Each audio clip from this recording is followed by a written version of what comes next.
In this video, I'm going to show you how to remove forgotten password on Samsung Galaxy A16.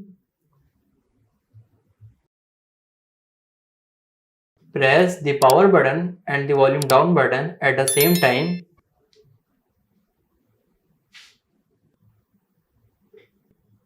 Mobile is shut down. Now press the power button and volume up button.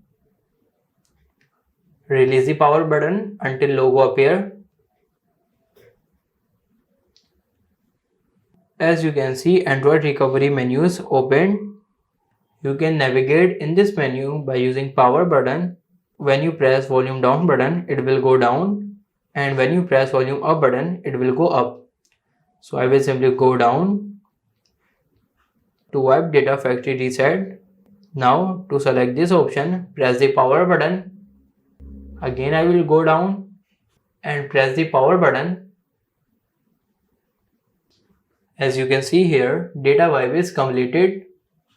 Now again press the power button to reboot the system.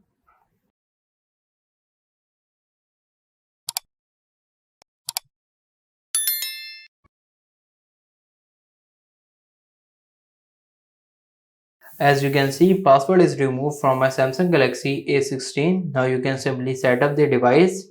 If this video helps you, like this video and subscribe the channel.